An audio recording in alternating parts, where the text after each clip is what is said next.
Hi everyone, welcome back to my channel. Hope you guys are all doing super well. So welcome to today's video. Today we're going to be talking about the passing of 19-year-old Miya Marcano. This case has been highly requested by you guys. Like every single day when I check Instagram, I have so many DMs on there. Same with my TikTok, I have so many tags asking me to cover this case. This was one of those cases that I did see on the news and it was all over social media when Miya disappeared. And unfortunately, we didn't get the outcome that we wanted. It's a really heartbreaking and sad case, and there is going to be mention of in this video, so if that does trigger you, I will put a timestamp of where you guys can fast forward so you guys don't have to hear that. If you guys are new to my channel, welcome, bienvenidos. I hope you guys are able to subscribe down below before you guys leave so you guys can join the familia. We're almost at 100,000 subscribers, which is absolutely insane. I literally don't even know how that happened. I don't even know how that's possible, but I'm just super happy that the familia keeps growing every single day. Also, if you guys have any other cases you guys want me to cover in the future, make sure to comment it down below so I can add it to my list. And yeah, that's pretty much all I have to say. Let's jump right into today's case.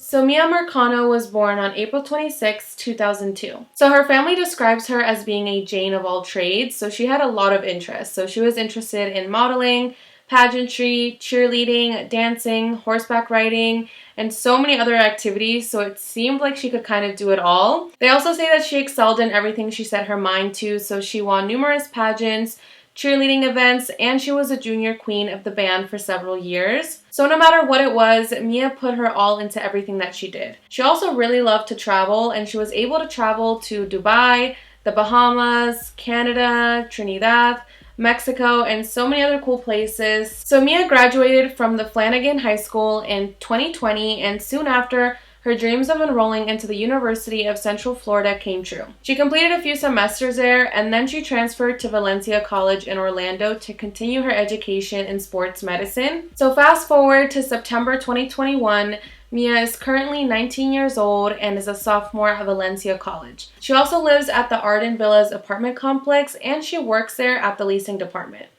So on Friday, September 24th, Miya's day started just like any other. She got up, got ready for her day, and headed to work at the leasing department in her apartment complex. She was going to get off work at around 5 p.m. that day, and then later that night, she was going to catch a flight to Fort Lauderdale to visit her family. So she gets off work at 5 p.m. and texts her roommate saying that she's off work and is headed to the airport. Unfortunately, that was the last time Miya was seen, and she never made it onto the plane. So Miya's family last spoke to her on Friday, September 24th at around 5 p.m. So for the rest of the day, they hadn't heard from her, which they thought was really weird, but they figured maybe she was getting ready for the airport, she was busy packing, or she was just occupied and wasn't able to text them. But after a while of not hearing from Miya, they checked to see if she made it onto her flight to Fort Lauderdale, and when they realized that Miya had never gotten on the plane, that's when they immediately knew something was wrong. So that same Friday at around 9:23 p.m., Miya's family calls the Orange County Police Department and lets them know what's been going on. So at around 10 p.m. that night, police arrived to Miya's apartment to conduct a wellness check.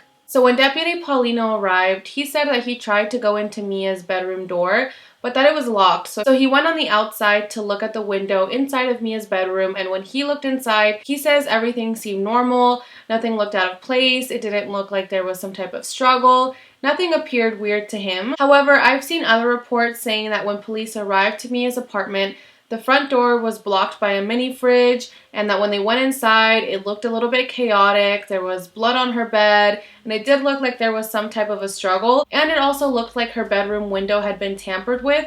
So I'm not really sure where the confusion is there. I know this is an issue that Miya's family has with the police department right now, is that their story just doesn't really make that much sense, and there's a lot of contradictions. However, Miya's family is still very concerned. So the following day, on Saturday, September 25th, members of Miya's family head to the Arden Villas apartment complex to go to Miya's apartment and help look for her. So Miya's family gets to her apartment complex at around 3:25 in the morning, and while they're at Miya's apartment searching, a man pulls up. This man was 27-year-old Armando Caballero. So Armando was actually a maintenance worker at the Arden Villas apartment complex since June of this year, and this wasn't the first time that Mia's family has heard his name. Miya had mentioned to her friends and family that Armando had asked her out a few times, but she always rejected him. Even though she would reject him, he would continue to ask her out, and he became obsessed with her. So Mia's family recorded this encounter with Armando, which I'll include here. I hope YouTube doesn't have any issues with me including this clip, but if I can include it, I'll have it linked down below. But no one knows Tati. You keep mentioning Tati and no one knows Tati. The roommates don't even know Tati. You keep saying Tati is a friend. Up here at 4 o'clock in the morning. Because me and Tati were conversating about it till I finally came okay, up. But Should Tati I go and is see someone. if I see anything? No one knows Tati. That's my whole thing. Not Tati even the roommate knows Tati. Here. She's an employee, but you keep saying Tati is a friend and that you all hung out together. No one here knows Tati. All her other friends showed up. Her closest friends that live in the complex were all here with us early on. No one knows Tati. Only you. Whoever Tati is, and Tati's on the phone, she shouldn't even be on the phone right now. As of right now, you have sent obsessive texts to Miya. We have all seen the texts. You talked about giving her your life savings. You cash out her money, and you claim that you weren't in touch. It's on text. I never As a matter of fact, we're going to get a police report to pull your phone records if that's the case. There's evidence of obsession, of something. You're fascinated with me. It's not only from my side, so don't try to make this. No one's saying that. It takes two. Obviously, she's missing. So we're talking to you, who've been going back and forth on text. That is your family. But until we figure out what's going on, just don't beat me up. Nobody's beating you up. If I'm guilty, why would I come here? You put yourself in the middle right here. You brought yourself over here. Because we're concerned. You're concerned. Why weren't you concerned hours ago? I just found out. All right, cool, no problem. So how did Tati find out? We didn't think it was serious. I don't even know how Tati found out. Somebody's missing and you don't think it's serious. Someone maybe they're hanging out. They got this place right here. They go downtown. I don't know. Maybe her phone's off. I don't know what she did. She would use somebody's phone to call her dad or her grandmother, somebody. She was supposed to show up for a flight and didn't show up.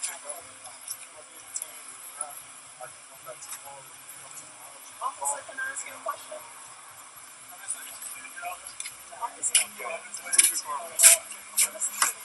I mean, this encounter is just absolutely crazy. I'm happy that the family recorded this encounter for evidence purposes. And the fact that he says, if I'm guilty, why would I come here? I feel like that's something that a lot of guilty people say. Like, I feel like if you're innocent, you're not going to be like, if I'm guilty, you know, why would I be helping the police? You know, why would I be doing a lie detector test? Why would I be doing this or that? You know, I feel like that's something that guilty people say. Also, who is this Toddy person? He keeps talking about this Toddy person that him and Miya hang out with. He says that the only reason he showed up to Miya's apartment was because their friend Toddy had told him about Miya's disappearance. So he showed up to check on her, but yet no one knows who this Toddy person is. But I'm definitely happy that Miya's family did confront him because, I mean, you're showing up at her apartment at 3:25 in the morning. It just seems really weird. And the fact that Miya had told the family about Armando's advances toward her just definitely made the family think that this is not right and he has something to do with this. So police asked Armando when was the last time he saw Miya, and he says that he saw her yesterday on September 24th at around 3 p.m. Now, of course, there was no evidence to show that Armando was involved in Miya's disappearance, so they obviously couldn't arrest him, but I definitely think they could have brought him in for questioning, so it's just a little crazy that police just let him go.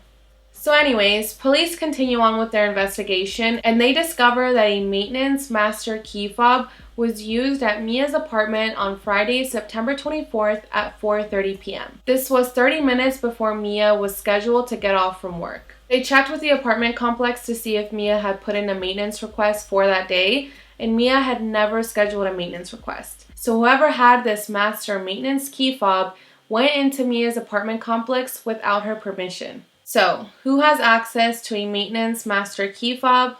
Yep, Armando Caballero. So they receive a warrant to arrest Armando on charges of burglary since he did go inside Miya's apartment without her permission. Putting a warning out there that I am going to be talking about Real quick, so if you don't want to hear this part, I'll put a timestamp here of where you can fast forward. However, before Armando could be arrested, police received a 911 call on September 27th from a woman saying that they found a body hanging from a garage. So police arrived to the Camden Club Apartments in a suburb of Orlando and found Armando Caballero dead. This is 3 days after Miya was last seen. I vividly remember this moment on the news because I was completely shocked.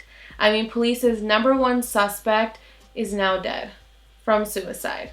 He took the coward way out, you guys. And I can't even imagine how Miya's family was feeling. I mean, the one person that potentially knows where Miya is, what happened to her, and could be held accountable for this, committed suicide and is just now gone, and now there's no answers, and I cannot imagine how Miya's family felt when they heard this news. So now police's #1 suspect is gone.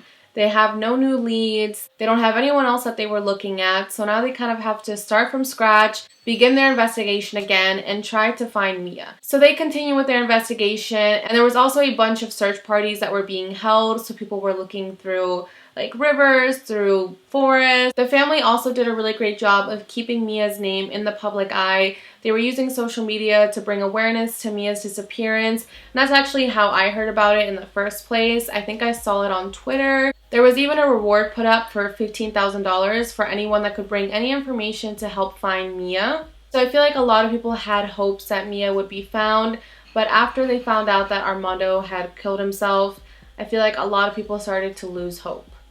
So even after Armando's death, police continued to investigate him, and they discovered that cell phone records show that Armando was at the Timber Scan apartment complex from 8:20 p.m.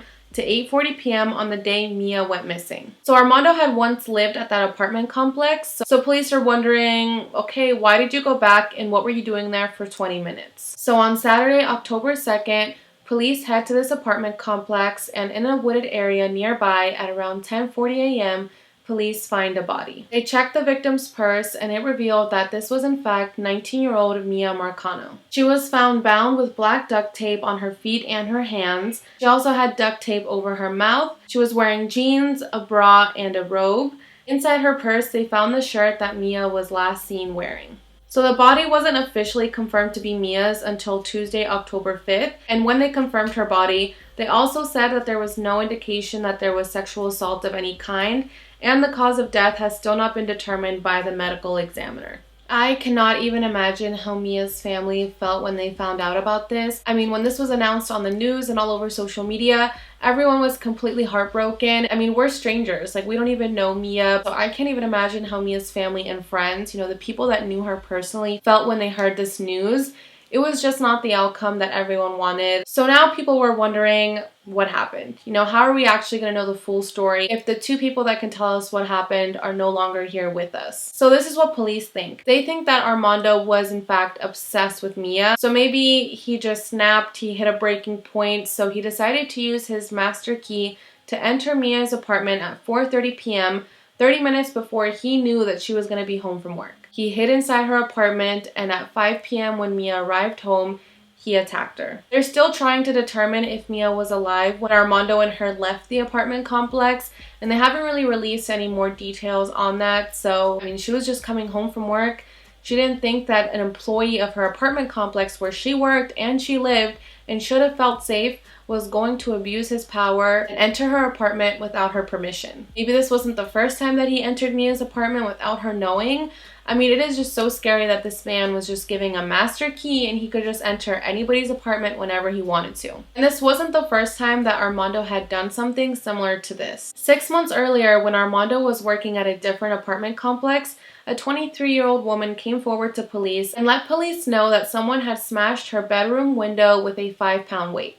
She told them that she suspected it was the maintenance worker, Armando. She said that Armando had been making advances toward her for a while now, and that she rejected his advances and he did not take it well. So she guesses that it was him that threw the weight through her bedroom window because he was angry that she rejected him. So when police went to go investigate, they determined that Armando's fingerprints were not on the 5-pound weight, so they closed the case and no charges were made. She also reported this to the apartment complex, so I'm confused as to how Armando got a job at the Arden Villas apartment Because if the Arden Villas had called his previous employer and done a thorough background check, they would have found out that this woman had filed a complaint against Armando, and he wouldn't have been hired at the Arden Villas, and maybe this could have all been prevented. So the fact that he has done something like this in the past, but yet he was hired again and giving a master key to just anybody's apartment is just crazy to me.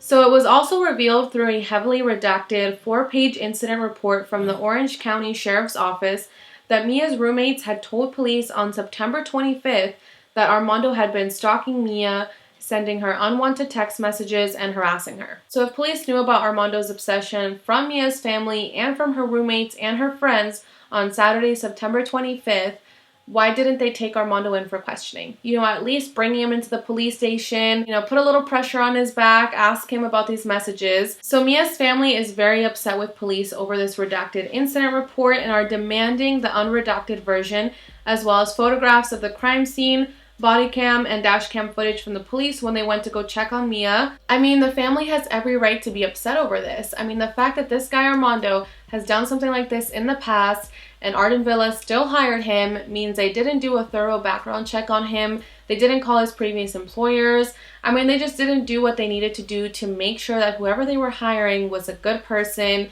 wasn't a criminal, and wouldn't put the safety of the residents at risk. They also have every right to be upset with police. Police knew about Armando's obsession, yet they just let him go. And it wasn't until when Mia's family told police that they had seen Mia's pink blanket in the back of Armando's car, that's when police thought he was a suspect. A lot of people are also upset with the Arden Villas apartment complex because they just allowed this master key to be used whenever. There should be some type of protocol or some type of system that only lets you use this master key when the resident has given you permission and when the resident is home. A lot of residents at the Arden Villa apartment complex came forward.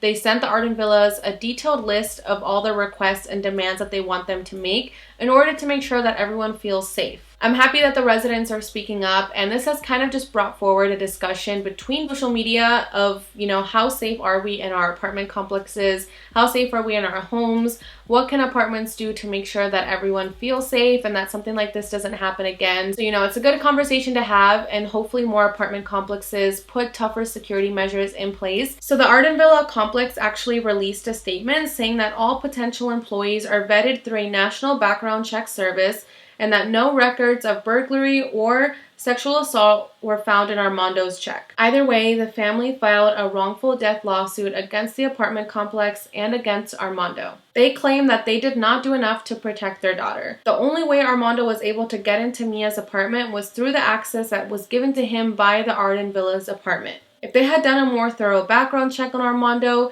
the complex would have found out that a female resident from his previous job had complained about him. Again, I think the family has every right to sue the apartment complex and to sue Armando's estate and to sue anyone that was held accountable for this because, like I mentioned earlier, I definitely feel like this could have possibly been prevented. Of course, Armando is the one to blame for this. He's the one that did this. He's the one that killed Mia. But still, I think that the Arden Villas should be held accountable.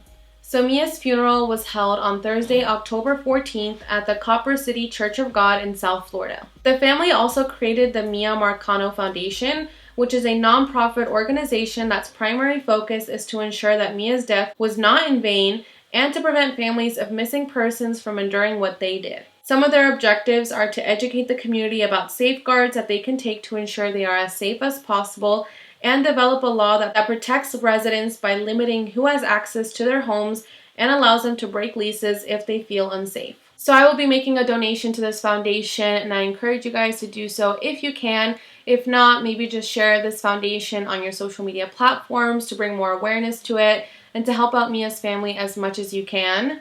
This case really just broke my heart, you guys. I'm so tired of hearing incidents like this. I feel like there are so many cases that I hear like this of a woman rejecting a man or, vice versa, and then they end up killing them just because they can't handle rejection. And it just completely breaks my heart because Mia was so beautiful. She had such a full life ahead of her. She was only 19 years old, you guys. 19 years old, and her life was taken from her by a stupid man that couldn't handle rejection. My thoughts and prayers go out to Mia's family. This is just absolutely horrendous. And I hope you guys do receive some type of justice through this lawsuit because I do think that they need to be held accountable. And of course, it's not going to bring Miya back, but I hope you guys find some type of closure and justice soon. So yeah, you guys, that's pretty much it for this video. There is a lot more information to Miya's case that I will have down below if you guys want to read more about it. Do you guys think the Arden Villas is partly at fault? I mean, what do you guys think about this? Definitely let me know down below. So yeah, you guys, that's pretty much all I have for this video. Don't forget to subscribe before you guys leave, por favor, so you guys can join the familia. That would really mean so much to me. We're almost at 100K, so it would be super cool to hit that by the end of the year. And yeah, thank you guys so much for watching today's video. I will see you guys in the next one. Bye, guys.